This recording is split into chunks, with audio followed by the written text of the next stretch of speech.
नमस्कार, आप देख रहे हैं अपना सबसे पसंदीदा और दमदार शो बंदे में है दम और मैं हूं आपके साथ श्वेता झा, एक बार फिर लेकर एक बेहद दमदार शख्सियत का प्रेरणादायक सफरनामा। जी हां, इस बार जिस शख्सियत का सफरनामा लेकर हम हाजिर हुए हैं वो न सिर्फ एक्शन का अनूठा एम्बेसडर है बल्कि शक्ति और संस्कृत की सनातन संस्कृति का युगीन प्रतिनिधि भी है।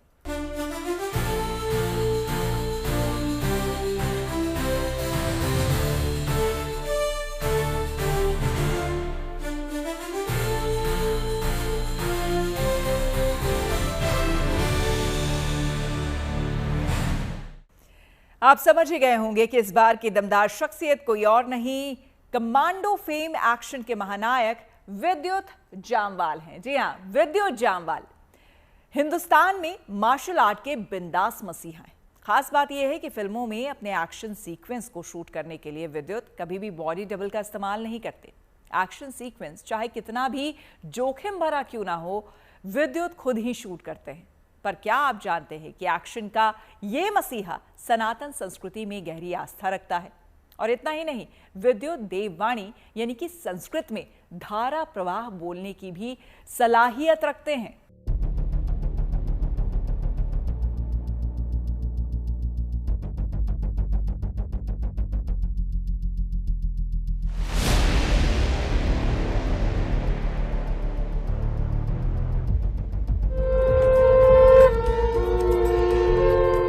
शक्ति और संस्कृत का महायोग सनातन संस्कृति का प्राण तत्व है। हिंदुस्तान के अनादि कालजयी वांग्मय में शक्ति की साधना और उपासना का अत्यधिक महात्म्य मिलता है और निसंदेह सनातन के सारे प्राचीन और अनमोल स्क्रिप्चर्स की भाषा भी संस्कृत है। अच्छी बात यह है कि शक्ति और संस्कृत के महायोग की अनूठी झलक आज भी हमें किसी न किसी रूप में देखने को मिल ही जाती है। शक्ति और संस्कृत की सनातन संस्कृति के युगीन प्रतिनिधि हैं बॉलीवुड के अतुल्य एक्शन स्टार विद्युत जामवाल।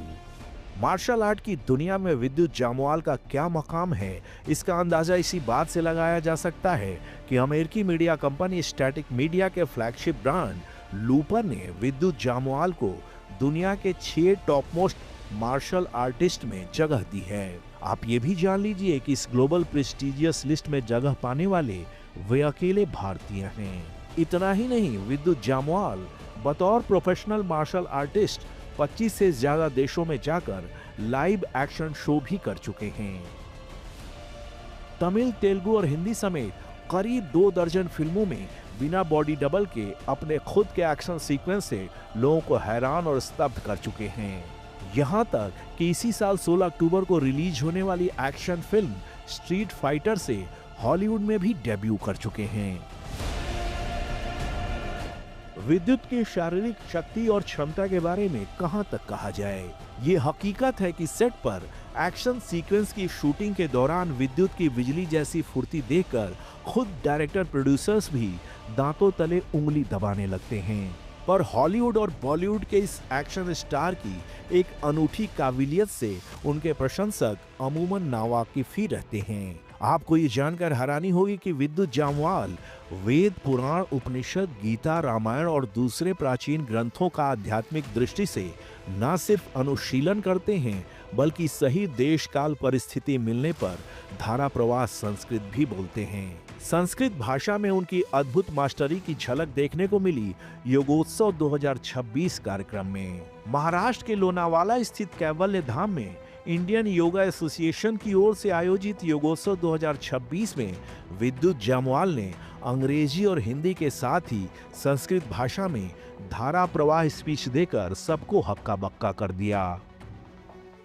अस्माकं संस्कृत सभायाम उपस्थिते सर्वे सम्माननीय। एतत् अवसर प्राप्त अहम अत्यंत सम्मानित अस्मि। अहम सनिध्यो वदन महत् सौभाग्यमणे अस्मिन् शुभ संवेशाम अहम आदर पूर्वक वंदे।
कोई एक अपनी चीज होती है, एंड जब भी मैं नर्वस होता हूँ या कुछ एक्साइटमेंट होती है, प्यार की बात होती है, गुस्से की बात होती है, आई बिलीव इन साइंस। जैसे मैं अगर कभी शूटिंग के लिए जाता हूँ और सारी लाइट्स ग्रीन दिखती हैं, आज अच्छा दिन जाएगा, दिस इज अ साइन। कभी कभी बटरफ्लाइज दिख जाती हैं, दिस इज अ साइन। सो मैं छोटे छोटे साइन ढूंढता रहता हूँ। कल जब मैं रात को केवले धाम के कमरे में गया और मैंने ये लिस्ट देखी जिनके बीच में मुझे बैठाया जाएगा, थोड़ी हार्ट रेट थोड़ी सी अलग सी चेंज हुई। I am used to great people but this is divinity here. मुझे लगा रात को हो सकता है नींद ना आए, कोई साइन तो होना चाहिए। I switched off the light और खिड़की के बाहर चमचमाते हुए 10,000 के करीब जुगनू थे, लाइक फायरफ्लाइज। मैंने कहा नींद अच्छी आएगी। हम सभी जानते हैं कि सनातन संस्कृति में शंख की टंकार का कितना महत्व है। साधना हो या आराधना, शुभ कार्य हो या युद्ध का आरंभ, शंख ध्वनि अपरिहार्य मानी जाती है। योगोत्सव 2026 के अवसर पर विद्युत जामवाल ने एक सांस में लंबा शंख बजाकर अपनी श्वास पर अद्भुत नियंत्रण की नुमाइश भी कर दी। पूरी लय में शंख की टंकार सुनकर सभा स्थल में मौजूद लोग आध्यात्मिक चेतना के भाव से भर गए।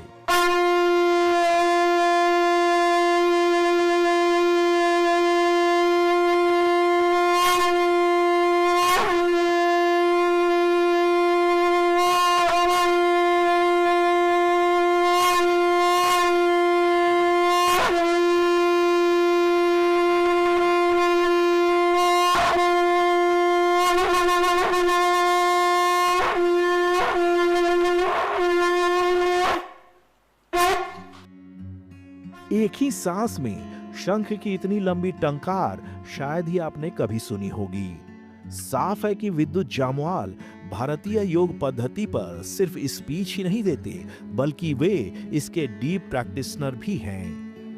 विद्युत ने अप्रैल 2026 में लॉस वेगास में आयोजित सिनेमाकॉन के दौरान अपनी हॉलीवुड फिल्म स्ट्रीट फाइटर के प्रमोशन के मंच पर लयबद्ध गायत्री मंत्र का जाप कर अमेरिका में सनातन संस्कृति के महात्म्य की मुनादी कर दी थी।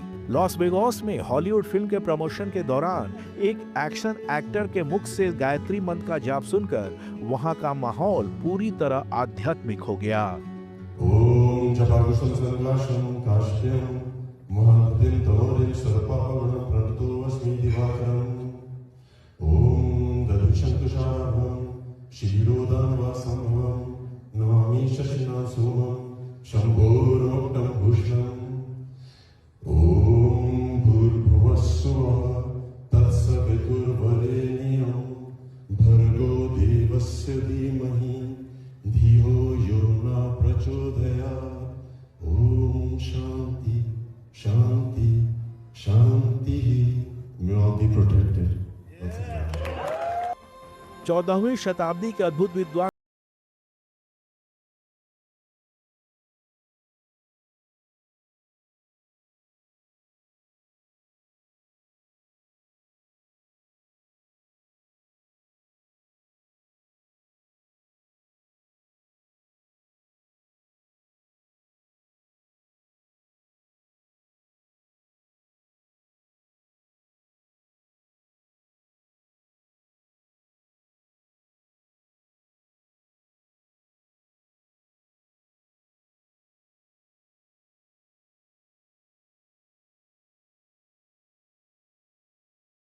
महाकुंभ जैसे आध्यात्मिक आयोजनों में भगवा वस्त्र धारण कर और माथे पर त्रिपुंड लगाकर नमूदार होते हैं तो उनका तेज देखकर लगता है मानो कोई प्राचीन ऋषि महर्षि के दर्शन हो रहे हों।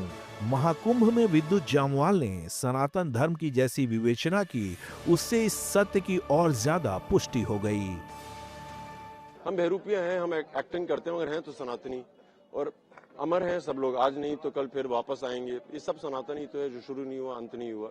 उससे जरूरी था कि ये जो है ना हमारे योद्धा, ये जितने भी अखाड़े हैं, ये जाने जाते हैं अपनी शारीरिक बल के लिए भी, मानसिक शक्ति के अलावा शारीरिक बल।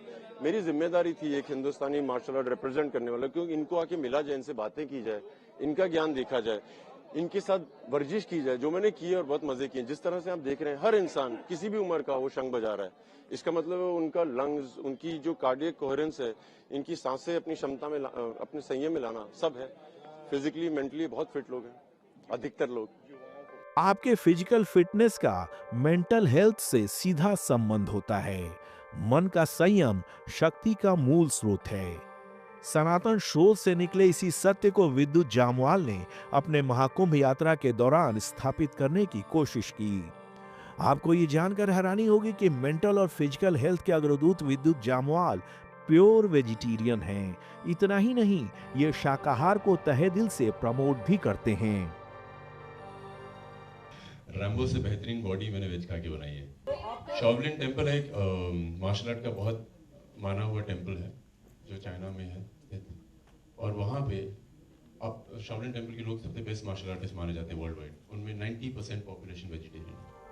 काबिले गौर है कि विद्युत को इंडियाज हॉटेस्ट वेजिटेरियन का खिताब भी मिल चुका है। मजेदार बात तो ये है कि शुद्ध शाकाहारी होते हुए भी विद्युत अपनी डाइट को लेकर कभी बहुत ज्यादा कॉन्शियस नहीं रहे। खाने में परहेज की अवधारणा से ये कभी इत्तेफाक नहीं रखते। डाइट को लेकर इनका कॉन्सेप्ट बिल्कुल अलहदा है, जो इन्होंने मेडिकल जर्नल में छपे लेखों को पढ़कर नहीं बल्कि अपने निजी अनुभव के आधार पर बनाया है। सीन क्या है कि ये डाइट का जो हुआ है ये बहुत बड़ा है मेरे ख्याल से। मैं जिनसे मिलता हूँ, मैं जहाँ पे भी जाता हूँ, मुझे लोग बोलते हैं सर डाइट बताइए। डाइट से लेना देना इतना ज़्यादा नहीं है जितना बना दिया गया है। अगर आपको चीनी खाने का मन है तो चीनी खाइए, नमक खाने का मन है, कार्बोहाइड्रेट्स खाइए, मगर एक लिमिट में खाइए। अगर आपको मन करता है गुलाब जामुन खाना है, खा ले यार, बट एक खा। मतलब ये नहीं कि एक खाया फिर दो खाए फिर तीन खाए, पेट भरने के लिए नहीं। देयर आर सम फूड्स जो आपको सिर्फ मेंटली सेटिस्फैक्शन देते हैं, चॉकलेट उनमें से एक है। लिमिटेशन में खाओ यार। शक्ति और संस्कृत की संस्कृति के ब्रांड एम्बेसडर विद्युत जामवाल दया, करुणा, लोकहित जैसी मानवीय संवेदना के भाव से भी ओतप्रोत इंसान हैं। महिला सशक्तिकरण और सुरक्षा को लेकर ये बेहद गंभीर रहते हैं। विद्युत ने शैक्षणिक संस्थानों और सार्वजनिक मंचों पर महिलाओं के लिए कई बार मुफ्त सेल्फ डिफेंस कैंप आयोजित किए हैं, जिनसे छात्राओं और महिलाओं को काफी लाभ भी मिला है। कोरोना महामारी के दौरान जब फिल्म उद्योग बंद हो गया था, तब विद्युत ने मूवी स्टंट आर्टिस्ट एसोसिएशन के लगभग 600 सदस्यों को आर्थिक रूप से मदद भी की थी। इतना ही नहीं, लॉकडाउन के दौरान जब स्मॉल बिजनेसेज और स्टार्टअप्स पर संकट के बादल मंडराने लगे, तो विद्युत ने अपने सोशल मीडिया प्लेटफॉर्म्स पर इन्हें प्रमोट करने का बीड़ा उठाया और एवज में किसी से एक पैसा भी नहीं लिया। तारीफ तो यह है कि इसकी पेशकश भी उन्होंने खुद अपनी तरफ से की थी। So I'm inviting all of you who have a startup or a business to use my platform to promote your product or your services. How does it work? It's simple. If I believe in your product or services, I will integrate it into my social media platform for free. You can reach out to me using the form link in the video description and I will get back to you. ये सच है कि बॉलीवुड में विद्युत को वो stardom नहीं मिला जिसके वो वाजिब हकदार हैं, लेकिन दुनिया के रंगमंच पर उनका किरदार निसंदेह एक महानायक का है। ये और कोई जाने या ना जाने, माने या ना माने, दुनिया के रंगमंच के शाश्वत निर्देशक विधाता जरूर जानते भी हैं और मानते भी हैं। सनातन संस्कृति में विद्युत की इतनी गहरी आस्था क्यों है, ये जानना भी कम दिलचस्प नहीं। दरअसल केवल 3 साल की उम्र से ही वे केरल के एक आश्रम में भारत के प्राचीन मार्शल आर्ट कलरीपयट्टू की ट्रेनिंग शुरू कर दी थी। कलरीपयट्टू में सिर्फ मार्शल आर्ट की ही ट्रेनिंग नहीं दी जाती, बल्कि मर्म चिकित्सा और आयुर्वेद विज्ञान से आरोग्य हासिल करने की कला भी सिखाई जाती है। साथ ही आत्म संयम, प्राणायाम और साधना के मर्म को समझना भी कलरीपयट्टू की ट्रेनिंग का हिस्सा है। इस आर्ट का विस्तार सनातन के प्राचीन ग्रंथों में खूब मिलता है। यही वजह है कि विद्युत के मन में बचपन से ही सनातन संस्कृति के प्रति सम्मान का भाव पैदा हो गया।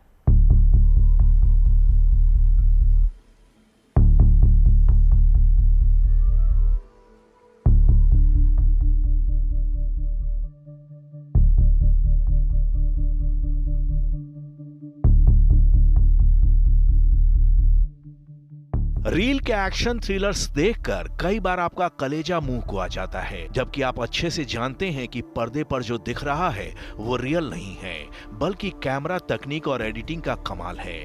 पर मार्शल आर्ट के सुपर मास्टर विद्युत जामवाल कई बार पर्दे से ज्यादा थ्रिल अपने रियल एडवेंचर्स के जरिए पैदा कर देते हैं। ऐसे हैरत अंगेज और अद्भुत कारनामे जिसे देखने के बाद लॉजिक की ग्रंथि ही काम करना बंद कर दे। सोचिए जरा 0 डिग्री तापमान में आपको नंगे बदन 10 मिनट खड़ा रहने को कह दिया जाए। इसकी कल्पना मात्र से ही जून की गर्मी में आपको थरथरी शुरू हो जाएगी। पर विद्युत जामवाल बर्फ से घिरी वादी में -8 डिग्री तापमान के बीच न सिर्फ शर्टलेस हो गए, बल्कि बर्फीले तालाब में उतरकर काफी देर तक शांत चित्त खड़े रहे। आम इंसान की हाड़ कपा देने वाले इस चिलिंग वीडियो को विद्युत ने खुद अपने इंस्टा अकाउंट पर शेयर किया है। So to come here was difficult yesterday.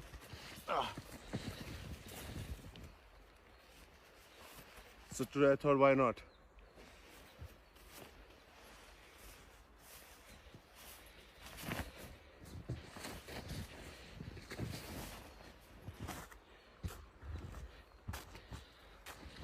The temperature is -8.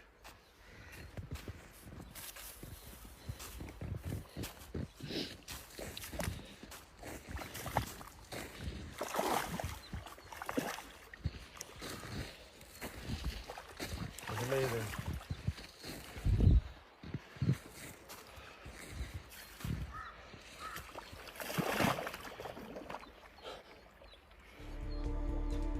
आम इंसान तैरती बर्फ वाले तालाब में गलती से भी अगर एक डुबकी लगा ले तो थोड़ी देर के लिए उसका पूरा शरीर सुन्न हो जाएगा। लेकिन विद्युत तो इस तालाब में स्थित प्रज्ञ चेतना के साथ काफी देर तक खड़े रहे। दरअसल विद्युत अलग जोनर के इंसान हैं। बहुत नन्ही उम्र में, शायद जब वे 3 साल के थे, तभी से केरल के एक आश्रम में जाकर कलरी पयट्टू की ट्रेनिंग लेनी शुरू कर दी थी। दरअसल विद्युत की मां विमला जामवाल ने ही अपने बेटे को इसके लिए प्रेरित किया था। कलरी पयट्टू हिंदुस्तान का प्राचीन मार्शल आर्ट है और इसे mother of all martial art भी कहा जाता है। विद्युत ने पूरे मनोयोग और निष्ठा के साथ पूरे 10 साल कलरी पयट्टू की ट्रेनिंग ली और 13 साल के होते होते इस विधा में पूरी तरह पारंगत हो गए। खास बात यह है कि पूरी तरह पारंगत होने के बाद भी विद्युत ने कलरी पयट्टू की साधना को कभी ब्रेक नहीं किया। फिटनेस मेरी ज़िंदगी का बहुत इम्पोर्टेंट पहलू रहा है बचपन से ही। कई चीज़ें आप करते नहीं, आपके साथ होती जाती हैं। एंड ये सांस लेने की तरह है, मुझे पता भी नहीं था मैंने कब एक्शन शुरू कर दिया था। तो बचपन से है और अभी तक ख़त्म नहीं किया। मैं बहुत लोगों से जब मिलता हूँ और मैं हिंदुस्तान में जितनों से भी मिला हूँ, हर लड़के या लड़की ने ऑलमोस्ट एक बार ज़िंदगी में मार्शल आर्ट ज़रूर ट्राई किया होता है।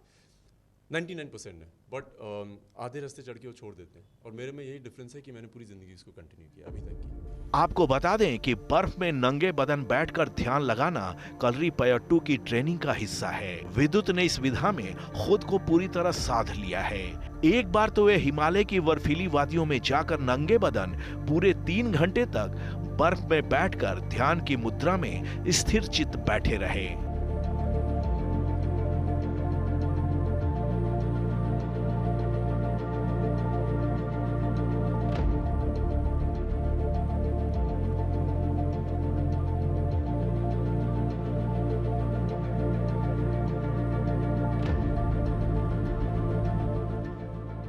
अपने रियल एक्शन से रील के कर्णधारों को हक्का बक्का कर देने वाले विद्युत जामवाल की जिंदगी सहजता की रेशमी राहों से होकर नहीं गुजरी है। मार्शल आर्ट का सुपर मास्टर होने के बावजूद काम के लिए इन्हें संघर्ष की भट्टी में खुद को तपाना पड़ा है। विद्युत जब बहुत कम उम्र के थे तो इनके फौजी पिता का निधन हो गया। खुद के और परिवार के भरण पोषण के लिए इन्होंने छोटी मोटी मॉडलिंग शुरू की।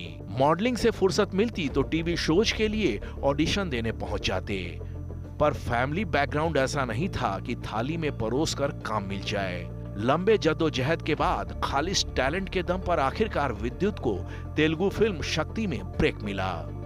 शक्ति में विद्युत का किरदार तो नेगेटिव था, लेकिन इस रोल से जीवन में पॉजिटिव मोड़ जरूर आ गया। शक्ति फिल्म से विद्युत को हौसला मिला तो बॉलीवुड में भाग्य आजमाने के लिए विद्युत मुंबई आ गए। मुंबई आने के बाद किस्मत ने करवट ली और उन्हें पता चला कि निशिकांत कामत अपनी अपकमिंग फिल्म फोर्स के लिए एक ऐसे एक्शन आर्टिस्ट की तलाश कर रहे हैं जो जॉन अब्राहम जैसे 6 पैक एब्स वाले हीरो के सामने टिक सके। निशिकांत कामत इसके लिए 500 लोगों का ऑडिशन ले चुके थे और सबको रिजेक्ट कर चुके थे। विद्युत जब ऑडिशन देने पहुंचे तो उन्हें देखते ही कामत को लग गया कि मार्शल आर्ट के जिस मास्टर की तलाश उन्हें थी वो विद्युत ही है। स्क्रीन टेस्ट, ऑडिशन जैसी तमाम अग्नि परीक्षाओं में खरा उतरने के बाद फाइनली कामत ने विद्युत को उस फिल्म में कास्ट कर लिया। फोर्स में विद्युत ने एक कोल्ड ब्लडेड विलेन विष्णु का किरदार निभाया था। पहली बार ये फिल्म जब पर्दे पर उतरी तो विद्युत का बॉडी बिल्टअप और एक्शन देखकर दर्शकों को लगा कि विलेन कहीं हीरो पर भारी न पड़ जाए। फोर्स फिल्म की शूटिंग के दौरान विद्युत के स्टंट देखकर प्रोड्यूसर विपुल शाह इतने मंत्रमुग्ध हो गए कि इकबालिया ऐलान कर दिया कि अगर वो कोई एक्शन फिल्म बनाएंगे तो उसका हीरो विद्युत ही होंगे। अपने इकबालिया ऐलान के 1 साल बाद विपुल शाह ने जब कमांडो बनाने का फैसला किया तो सबसे पहले विद्युत को बेझिझक बतौर लीड हीरो कास्ट किया।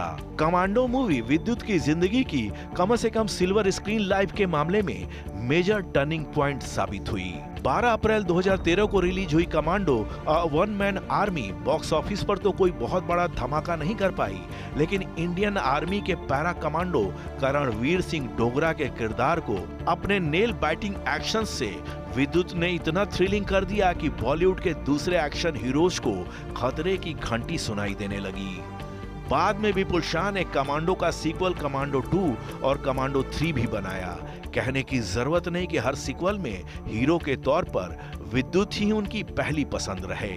कमांडो 1 के बाद विद्युत के सामने फिल्मों की लाइन लग गई। तिग्मांशु धूलिया ने सैफ अली खान और सोनाक्षी सिन्हा को लेकर जब बुलेट राजा बनाने का फैसला किया तो पुलिस ऑफिसर राजा मिश्रा के किरदार में विद्युत को कास्ट कर लिया। दिलचस्प तो यह है कि बुलेट राजा की मेकिंग के दौरान विद्युत का थ्रिलिंग एक्शंस देखकर तिग्मांशु ने अपनी अगली फिल्म के लिए भी इन्हें कास्ट करने का मन बना लिया। यारा नाम की इस फिल्म में इरफान खान लीड रोल में थे, जबकि इरफान की जवानी वाले हिस्से के लिए तिग्मांशु ने विद्युत को साइन किया था। क्या आप यकीन करेंगे कि यारा फिल्म में अपने साधारण से किरदार पर फोकस करने के लिए विद्युत ने सलमान खान जैसे मेगा स्टार के साथ काम करने से साफ इनकार कर दिया था। दरअसल यारा की मेकिंग के दौरान सूरज बड़जात्या ने अपनी फिल्म प्रेम रतन धन पायो में सलमान के छोटे भाई का रोल निभाने के लिए विद्युत को अप्रोच किया, लेकिन विद्युत ने यारा के कमिटमेंट और कमांडो 2 की तैयारियों का हवाला देकर इस पेशकश को ठुकरा दिया। यारा के बाद विद्युत ने खुदा हाफिज, सनक, IB-71 और क्रैक जैसी फिल्मों में काम किया।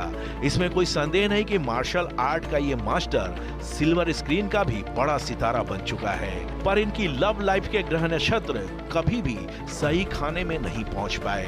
जवानी के दिनों में जस्सी जैसी कोई नहीं फेम एक्ट्रेस मोना सिंह के साथ रिलेशनशिप में थे, लेकिन 2013 में वायरल हुए एक वीडियो क्लिप ने ऐसा बवंडर उठाया कि प्रेम की बुनियाद पर बना रिश्तों का महल धराशायी हो गया। 2021 में फैशन डिजाइनर नंदिता मेहतानी के साथ सगाई हुई, लेकिन शादी से पहले ही साल 2023 में ये रिश्ता भी टूट गया। लव लाइफ बेशक असफल रही, लेकिन टफ लाइफ आज भी बरकरार है। तो बंदे में है दम में आज आपने मार्शल आर्ट के मसीहा यानी कि विद्युत जामवाल के जीवन से जुड़े कुछ छुए अनछुए पहलुओं को जाना। अगले हफ्ते मुलाकात होगी एक और दमदार शख्सियत के सफरनामे के साथ। तब तक के लिए आप देखते रहिए गुड न्यूज टुडे।